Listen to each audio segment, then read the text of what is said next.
Den kommer ikke til å gi seg.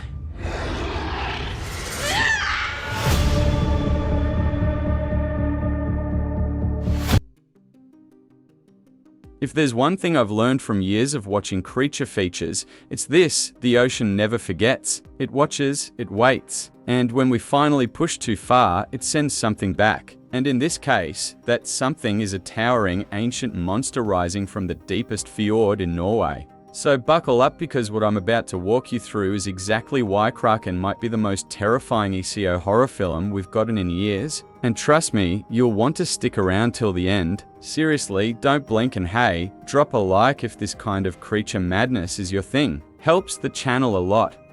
I first saw the trailer and immediately felt that cold, sinking tension you only get from Scandinavian horror. You know, that unsettling quiet where nature feels alive and angry. Kraken wastes no time reminding us that the earth has limits, and when we violate them, something ancient wakes up.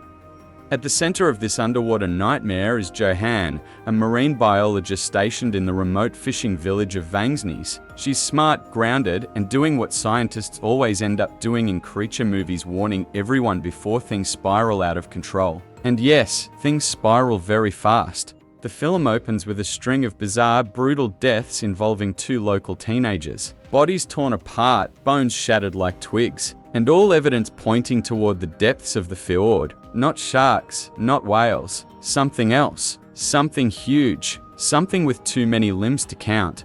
That's when Johan starts piecing together clues that nobody else wants to believe. Fish farms destroyed overnight. Boats torn in half as if peeled open by a giant can opener. And then the seismic readings, the kind that shouldn't exist unless something with the mass of a small mountain is moving beneath the water. The town tries to deny it, of course, because denial is comfortable. But nature doesn't care about comfort, and the Kraken definitely doesn't.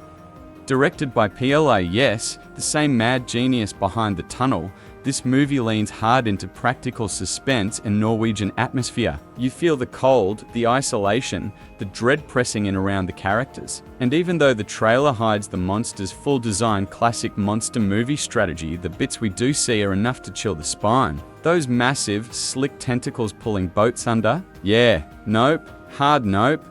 This film also plays into one of my favorite subgenres, ECO horror. Stories where nature strikes back not out of malice, but because humanity pushed ecosystems past their breaking point. The trailer makes this pretty clear: the Kraken isn't just a monster. It's a force of balance, a prehistoric guardian that wakes when the line is crossed. And honestly, I love when a creature feature dares to have something to say underneath the carnage. Because beneath the screams, the crashing waves, the collapsing decks, there's a message: you can't exploit the earth forever and expect nothing to push back. But even if you ignore the metaphor, Kraken looks like a full-on thrill ride. We're talking boats swallowed whole, divers dragged screaming into darkness, underwater caves, collapsing villages fleeing through rain-soaked docks, and those incredible deep-sea shots where pure black water hides anything.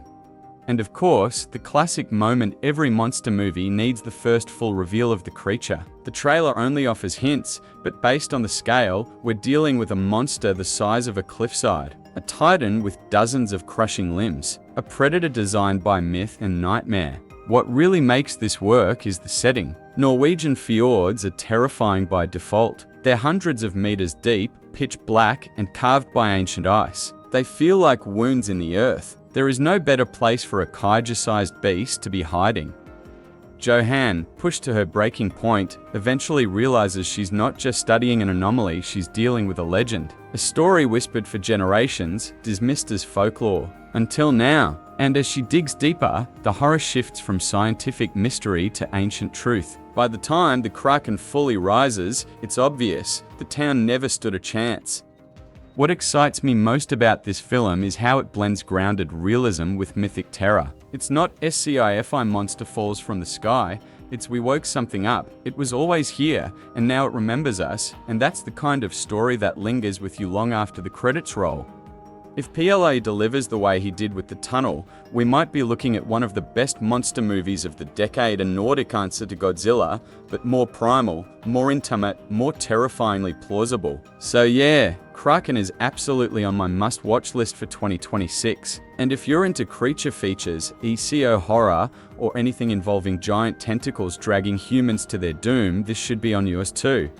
Before I wrap up, let me know in the comments, do you prefer monster movies where the creature is a mindless beast, or one with purpose and ancient mythology behind it? I'm genuinely curious what you think, and it helps the video reach more horror fans like you. Alright, that's all from me today. Stay sharp, stay curious, and as always, I'll see you in the next deep dive.